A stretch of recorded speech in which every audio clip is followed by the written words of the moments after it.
live? Yeah, we're live. Let's go. Oh, cool. Sweet. So yeah, I'm back. This is my final run of the marathon, and I'm joined by J question mark, who has the world record in this game and routed a bunch of it. So I'm really happy you could join. Thank you so much for bringing me along. I'm really excited to talk about this super weird spinoff from the Golden Axe franchise. It's a weird game, man. It's a really weird game. Okay. So we're just gonna scroll past all of this lore. We'll explain it as we go, because I don't really know any of it. So I'm hoping you know some of it.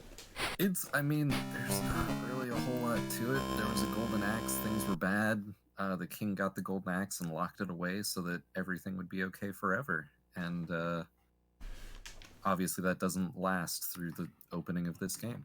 Nope, it does not. There's actually an opening cutscene that I'm gonna mash through. So, although I would recommend watching that dialogue because it's very good. There's a crash and a bang. It's very good. But so time starts when I hit new game here. So I will count it down in 3, 2, 1, and go. All right, crash thump. It's the enemy, etc., etc. So I am.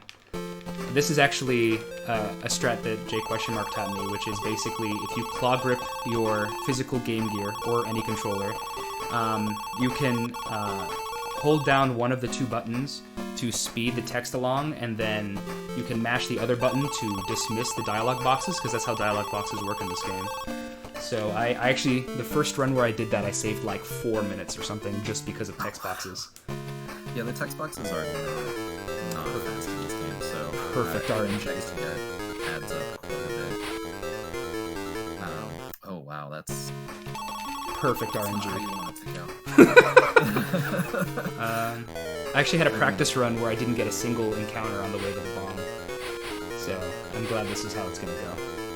Yeah, you can always kind of feel out how a run's going to go in this game by how many encounters you get on your way to the bomb cave. When you get one straight out of the castle like that, that's a sign of sorts. It's not going to be the most speedy run I've ever heard. Yeah. So I guess it's worth talking a little bit about these fights, which are very fighting game fights. Wow, so many encounters.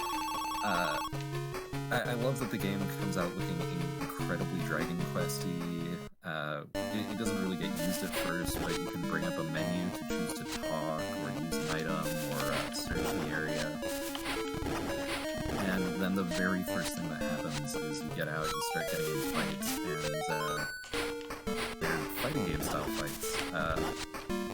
In the fights, if you're damaged at all, you're immediately thrown out of the fight, which is really handy when you have a lot of health and you're trying to save some time. A little less handy when you're getting ready to head into a dungeon and you don't want to risk being low on health. This is pretty bad. Sorry. Nothing. This is not going well. Yeah. Oh, please. I can try. Let's do that. Here, let me do this. There we go. And then we'll just lower it. That's fine. Thank you. Is that better? All right, cool. It's fine. This is a really generous estimate, so waiting for a couple minutes is fine. Yeah. So at this point, I think everyone can kind of see the main flow of the game. You got your fighting game fights, your side-scrolling dungeons. So obviously a lot of Zelda 2 influence here. Not to rag on Zelda 2, because I do think that's a really cool game, but this game definitely takes advantage of a really broad color palette. The Game Gear has more colors available to it than a Sega Genesis. It can't put quite as many on screen at the same time, but there's a lot of really beautiful color options, and like most titles on this system, this game uses a good chunk of them. Yeah, that's actually why you can't play Game Gear games on a Genesis like you can on a Super Game Boy. So I actually have a modified Game Gear for composite out that I'm playing on. Yeah, I really need to get mine modified. I have all the parts sitting in a box, and I just haven't done it yet. The mod is really annoying. I don't blame you. Yeah. This RNG's been pretty heartless for you. It has not been great, but it's all right. I'm enjoying it anyway. So I guess it's worth talking about the major source of variations in length of this run, assuming your skill is the same every single time you play, which I know for me is never ever true. Also not true for me. I'm glad we're on the same page. How many encounters you wind up with and how many encounters you're able to skip by taking a hit is really what sort of determines how quick the run goes. The variation in that is just absolutely huge on how long a run takes, especially with slow text boxes and 2 text boxes per run. Per fight, it adds up a lot. Which is why when you're able to skip fights, you get some real bang for your buck because you save on 2 text boxes every time. I have high jump. Yeah, high jump. So I guess that's something I probably should have started talking about before you got it. You gain different abilities at the dojos in each town, or the training halls, or whatever you would prefer to call them. Some of the abilities are required to progress in the game. High jump is one of those. We see in the very next dungeon, well, I guess it's a tower that we go to, that high jump is absolutely essential to be able to finish it. I think are the only 2 required abilities high jump and tackle? I believe so. I think those are only 2 required ones. I would not want to play through this without Super swing. Super swing is so important. Yeah, we get upper swing here, I believe. Yeah. And upper swing is great because it gives you extra damage. So right now, every slash you do does 1 half bar of damage. Upper swing brings that up to a full bar of damage, which of course makes it a lot quicker to kill these enemies, which is especially nice when they're coming at you all the time because of bad RNG. Upper swing though, and I don't know if this is true for you, I feel like for whatever reason is way harder to execute cleanly and has a worse hitbox than super swing. It has a lower not item. I want to talk to this person. Yeah, it has a lower hit radius for sure than anything else. I think it has a lower hit radius than the basic swing even. Oh really? Oof. Yeah, I can't say I've ever paid attention and compared it to the regular swing. Well, an enemy, I guess one other thing worth mentioning, the hitboxes, the programming in this game, enemy behavior, both enemies in the levels and in fights, is always exactly the same based on what's going on. So if you're in the same position, the enemy's going to do the same thing every time, which once again, assuming your input is the same, is great, but as previously discussed, it's real hard to do the exact same thing every time for a human. I apologize for the horrible noises because these banshees are terrible. It's the worst. Yeah, so these, the nice thing about these is you at least don't have to clear the entire room, you just have to get them scrolled off the screen enough to get that elevator to spawn. But yeah, the hitboxes for enemies actually change as they attack. When their weapons out, they have slightly larger hitboxes. So there are elements of timing to hitting them, especially with the upper swing because of its bad hitbox. I'm going a little bit slow here, but it's alright. Oof, I got lucky there. Definitely always good to take it slow and safe.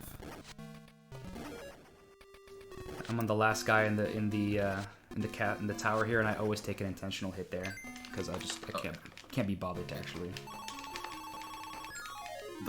Occasionally I will do a bad enough tower where I have to actually fight that enemy. I usually wind up using magic when it comes down to that. I saw that in your PB, and I'm like, oh, that's a bummer. Oh wait, you know what? I'm gonna heal again. I'm really good at getting like gold splits and really excellent splits or overall runs when I have like a particularly bad section of the run. And this game, with all of the random enemies it throws at you, just definitely loves to take the opportunity to be like, oh, your execution was just a little funky there, so we're just gonna destroy you. Alright, so I threw a crystal into the ocean, and now I'm on a turtle. Yeah, so progress in this is gated not just through high jump and tackle, but also through items that you collect, the bomb to destroy that mountain that we saw, the crystal to make it onto, or I guess to summon this giant turtle. We'll see that with a couple other items. Early on in the game, for casual play, it's pretty easy to find all these items, but as you get later on, it makes it easier to go to the next area without what you need. Which speedrunning is fine. We already know where everything is, but for a first-time casual play, as a dumb kid, I sure had a really hard time figuring everything out. Yeah, so we actually both played this game as kids, incidentally. I never actually beat it as a kid, but I got pretty close. I got to the forest. And I could never figure out that I needed the compass, because I didn't like talking to NPCs. Oh, yeah. And this game, there's definitely some benefit to talking to NPCs. It's definitely built in that sort of old style RPG where if you talk to everyone and check, because you have a search function, checking suspicious spots on the map is definitely to your benefit.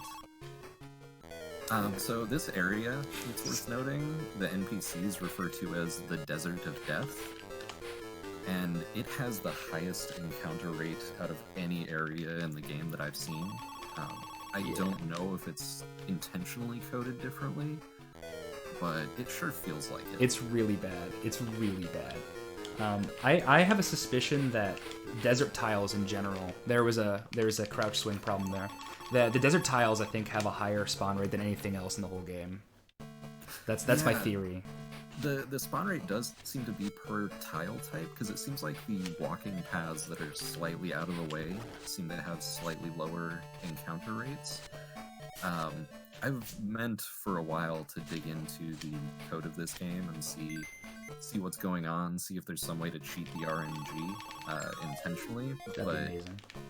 I'm sure it's frame perfect, and that's part of why I'm like, this would be cool to know, but it's probably impossible for a human to execute, so maybe not. So we're coming up on probably the best non-required ability in the game, the Super Swing, in this next town here. Yeah, it's worth mentioning in the previous town I got Jump Swing, which is the first ability that any percent skips. Yeah, it is. There's a couple spots where I wind up using it. That axe beak on the pyramid, yes. I'll occasionally try to get it on the way down, but it's of extremely limited use. I use it once in the final dungeon. Oh yeah. On the guy, sort of halfway through. Hedgehogs. Yeah, the little Son. I call them Sonics actually. Yeah. Oh, nice. Bad bra. So I guess. Oh yeah, bad bras are the best. What a enemy name. And hopefully everyone has noticed that we're well into the land of like fantasy leather fetish armor here. Everyone's wearing small outfits that are all shiny, and it's a thing. Lots of belts and straps. Also, we never use the key that we get in the pyramid. Also, I skipped that whole entire pyramid too.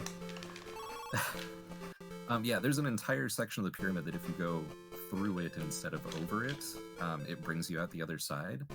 There is, and you may have never seen this before. Anyone who knows about the key would never have seen this before. There's actually a gate in the cave here that is lowered if you don't have the key. So you never see it used, but the gate will be there if you haven't obtained the key, and you have to go back to the pyramid to get it. It's the only part, so this is the only area in the game that I feel there's lag. Is this spider dungeon? Yeah, to be fair, there's a lot happening relative to a lot of the other areas. Because I'm pretty sure the things we'll see in the final dungeon are tile graphics or tile swapping. So this one, there's a lot of enemies, a lot of projectiles, a lot of things happening all at once. This is, for me, at least, one of the first areas where it's likely that my run will die to me messing things up. Ooh, that got a little weird. Yeah, I clipped into that. I accidentally clipped into that area for some reason. Yeah, this is the especially for a no reset run. This is the worst area to die in for sure because you have to regrind vases. We haven't explained vases yet. Oh yeah, sorry. So Flashing lights. Sorry, flashing lights. I was gonna warn you, but I forgot to. yeah, I'm really bad about remembering to warn for that too. So there are vases in this. The vases are interesting because you get them after every fight you win, which is cool. They also let you do magic, and there are a couple spots, this being one of them, where doing magic is so much safer and so much nicer than doing it without. Yeah. Oh, I hate that jump. Yeah, I messed it up. I'm really upset. Don't die. So Please don't die. The Just hope. bases give you the opportunity to use magic or to also recover it ins. So this is the first spot where you really want to come into the area with a specific number of bases. Otherwise, it's really rough to get past. I did die. I forgot I didn't have an extra hit there. Oh, well, that's okay. This is gonna lose like 3 minutes, maybe. It's not the end of the world. Yeah, it's not a huge loss to die here. So I guess the fact that you go right back to the last town, it's a little worth talking about why 100% is such a better run than any percent. Oh yeah, right. So with 100%, you stop at every town, you get every ability, you take your time and get every item, which adds a ton of safety to this run, and honestly not a whole lot of time. The big differences are you get much later on a magic stone, which makes the final world map areas much, much less terrifying. And you stop at the final town. Because when you die, you go back to the last town. That you visited, and yes. if you do no reset runs, so marathon runs especially, dying in any of the last 4 dungeons on an any percent run will send you back to the second to last town, and that's not a good time. Yeah, that's a reset. Like, yeah. Yeah, I specifically started running 100% because I kept submitting this game to marathons, and it felt silly to do very intentionally not a good strat just to be able to feel safer. Right. Alright, here we go. Oops. Oh, actually, my first attempt through this dungeon actually went really well until the very end, and it went totally haywire after that. And this has gone the opposite way, so hopefully that means the end will be really good. Yeah, this fish pattern is exactly the same every single time, so you're safe for walking through it. The consistency of this is just one of the things that makes it so nice to run. It makes it a little unpleasant when things go back to like, oh, that was all me, I did that. But it definitely makes it feel good when you succeed, because you had every opportunity. The game gave it to you. But it's, I wouldn't say frame perfect, but there's a lot of stuff that comes down to very, very split-second kind of stuff. You can't afford to miss a lot of things.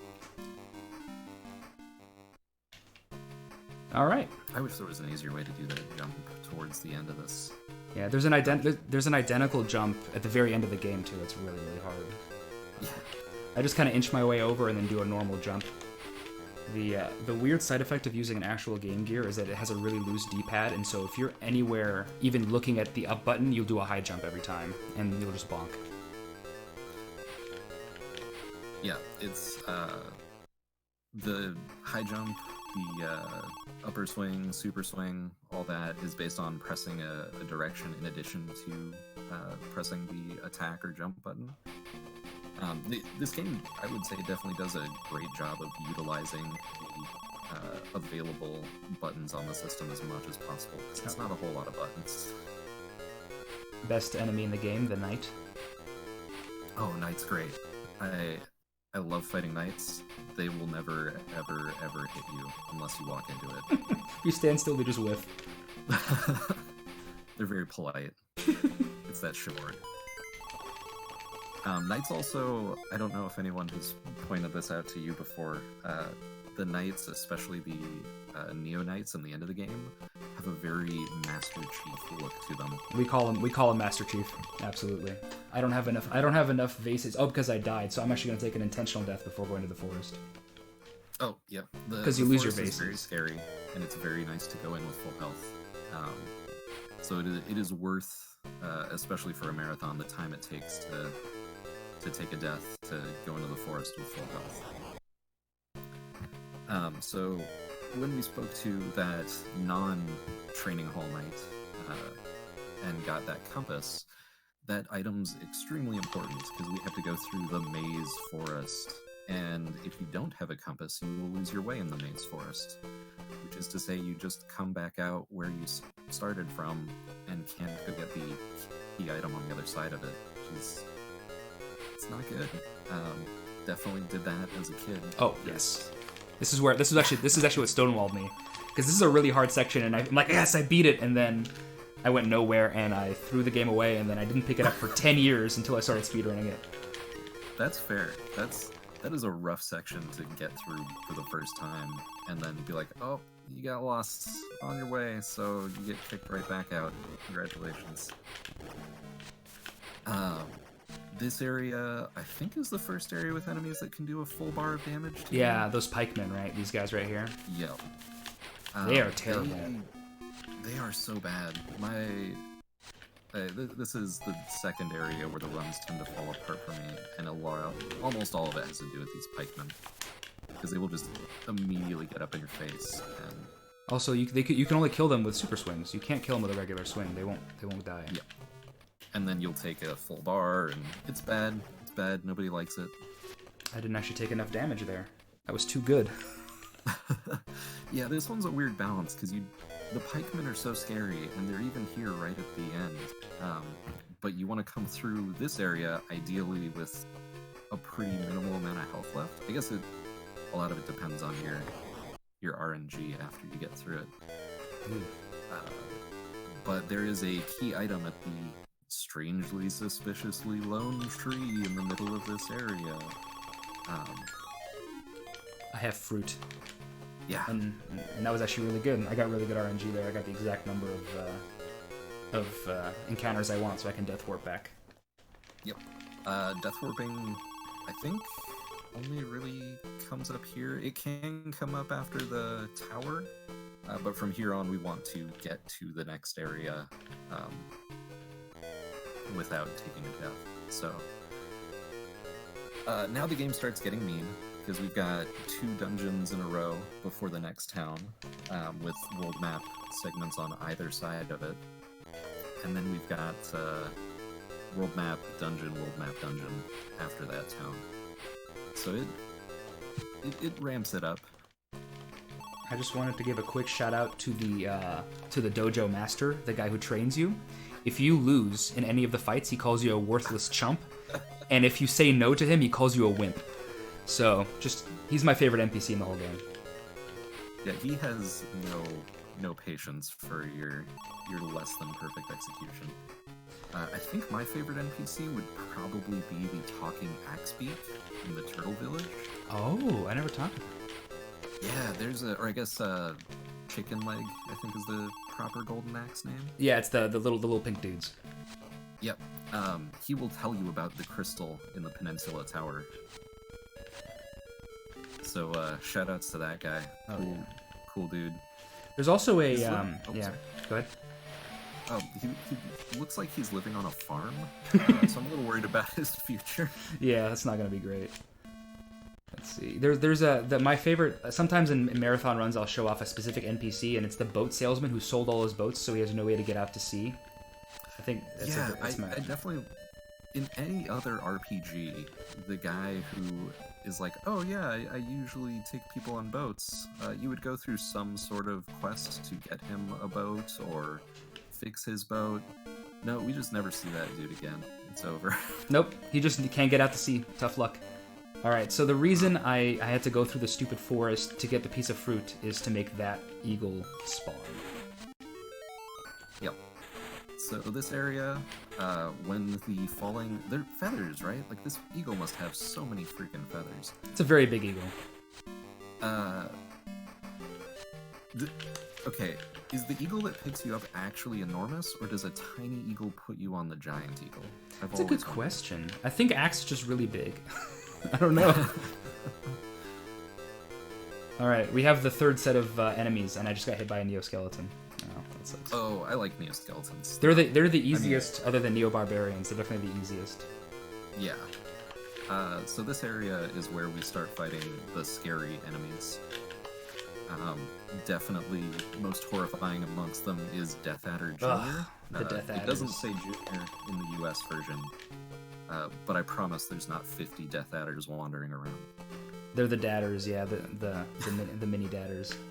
Yeah, that's so the meanest piece of RNG you can get in this whole game is bridges are forced encounters, and the worst thing they can do is spawn a Death Adder Junior on that bridge that I just crossed, and really the big reason is that they can one-shot you. Until you get the magic stone, they one-shot you, and so you can die and have to do that entire section I just did all over again. So that's why. Oh man, you are so much braver than me. I never used the super swing on those. The jump guys. swing. Oh, you tackle. I'm guessing. Yeah, I tackle. Yeah, that's I've been practicing this strat a lot recently, and I have it pretty consistently, and so I'm gonna try it anyway. We're gonna find out right here if it's good or not. So yeah, this magic stone turning them from instantly killing you to doing one half bar of your health is just the absolute best. Yet another reason that 100% is so much better than any percent, because every single one of these guys you encounter between here and the final dungeon is a chance to get sent back to the last town, or further back, depending on what the last town you visited was. Yeah, so now Death Adders can't one-shot me, thankfully. It's such a nice item that my early any percent runs had them in there. Yeah, I think the early... I know when I first started running the game, only other any percent run around was also grabbing that item. And it's one of those, for marathons, you might as well do mostly 100%, even if you're doing any percent. Yeah, it's just so not marathon safe, otherwise I'll get hit again. Yeah, it's fine. Yeah, so now we're coming to some new stuff that we haven't seen before now. The next dungeon that we're going to head into has our... I was going to say first, but I think it's actually our only occurrence of pits that you can fall all the way to the bottom of and die. That's the only time. Waterfall. Yeah, it's the only time. Yeah. And yeah, the waterfall is also the last time we'll use magic as well. So heads up there. Yeah. There will be some more flashing lights, so apologies in advance. I've considered doing a no magic percent run of this game, but how much nicer everything is with magic is just... it's not worth not using. Yeah, I'm not even 100% sure I'd know how to finish the spider dungeon without magic. I don't know that I've ever done it. You can use a jump swing on the hedgehogs. It's extremely unpleasant. I don't recommend doing it, to be totally honest. Yeah, that's why I don't. So yeah. These avalanches are cool. They will knock you off these platforms. I'm actually kind of curious how they program them, because I have a feeling they just change the background tiles and the collision detection goes away from the type of tile. Yeah, I'm assuming it's just they turn off collision somehow. Yeah.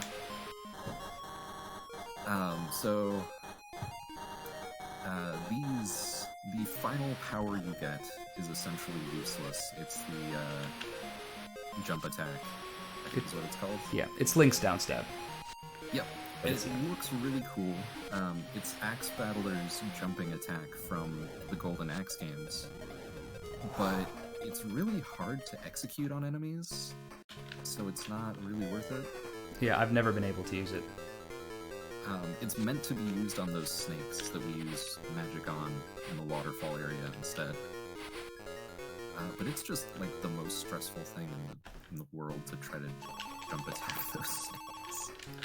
I want to just say that my jump on that last area. So what was happening at the end of that area is that you have to sprint like tackle style and eventually the avalanche will take over and send you down to this like special area at the bottom of the screen, and you have to jump out of it eventually, or else you'll fall. And I jumped at the first possible frame I could, which was not on purpose, but made me very scared. Yeah, it's I mean, that's a run-killing moment right there. That's one of those, you know, as previously mentioned, if your execution is the exact same every time, it's fine, no problem. But there's a very, very tiny window to make that jump. Yeah, we're hoping for It Neo makes bars. for a pretty stressful time. Neo bars only from here on out. Oh, please. Neo Barbarians are my favorite bros. Oh, they're so because great. They're not that hard to fight when you first start fighting them. And in this final stretch up to the castle, it's real nice to just have sort of a breather. All right. I've been having trouble with the area with the cloud in the final dungeon, and so I'm just praying that it doesn't go wrong, because I have 2 less health than I normally would. Yeah, the cloud area is truly terrifying. I mean, honestly, it doesn't even require a lot of like explanation of why it's scary. It's very, very similar to the avalanche. You can see why it's scary when it comes up. It's about halfway through this, and at least, I guess, isn't instant death, but It's pretty bad. I don't know that it would be any worse if it was. It sends you back to the beginning of this admittedly terrible dungeon. Can we just talk about how terrible this dungeon is for 2 seconds? Did you beat this blind as a kid? I'm impressed. I did. It took a stupid amount of tries, but I really, really love this game. Like, the music is absolutely fantastic. And as a kid, I played a lot of my Game Gear, so I really stuck it out. Was that dumb? Probably. Yeah, so... I have a lot of respect for that, honestly. Because I had a Game Gear. I had a Game Gear, so I was a Game Gear kid as well, and so I had a limited number of games to play, and I played this a lot, but not enough to ever get this far. Oh, I did have an AC adapter for the Game Gear. Game Gear is not for sure to play without. For sure. Whenever I'd visit family from out of town, I would literally buy an entire pack of AA batteries just for the trip. It was horrible. Get you like halfway there, probably. Oh, I did this. This is the fastest I've ever done that section, which is the section under the waterfall. It's nice. Really, really smooth cloud section. I usually take an intentional hint with the cloud section, but this is going beautiful. This is a really smooth final dungeon here. So time is coming up fairly soon, so just heads up, which gives away the joke, but. Oh yeah. Because I assume the last jump is coming up right here, and I always assumed that there'd be a final boss, but that was time. It's over. That's it, and now we just get this amazing cutscene, which I will play out. It definitely feels like it's building up to a final boss, but I don't know. I feel like this is earned after that final dungeon. That final dungeon is very mean. So what it is it's you have those retracting spikes, and it's basically an invisible door maze with mirrors that are everywhere, and there are mirrors that lead you in the wrong place and all kinds of fun stuff. It's real good. It's real good. Mm-hmm. Yeah, they will. The ones in the waterfall section will send you back. I don't remember where to. I haven't gotten caught by one. I should go do that intentionally at some point, just to see. Yeah, I'd like that too. 3150 with a death in the spider cave is actually pretty good, honestly, because that loses like 4 minutes. So that was. You had some vicious fight RNG. Yeah, it's true. Especially early on, it was really, really bad. It's true. I'm pretty happy with that run. I'm glad it didn't go. I'm glad nothing catastrophic happened, like dying in this dungeon or something. So I'm really happy, and I'm really I'm glad I could share this game with another enthusiast. So I really appreciate you coming on and commentating with me. Yeah, thank you so much for having me on for commentary. Absolutely. I always feel like I do a really bad job talking about it while I'm playing, because I'm constantly like, oh, please don't touch me, skeleton. Yeah, that's exactly correct. And correct. it's hard to think of words when I'm thinking that really hard. Yeah, so I appreciate the assistance there. So yeah, we cut the darkness in two, and we defeated the Death Adder. So there you go, and we got the Golden Axe back. Also, Axe Battler, Legend of Golden Axe, two instances of the word axe in the title. We never use an axe, so I just wanted to throw that out there as well. Yeah, I don't know why his mom didn't name him Sword.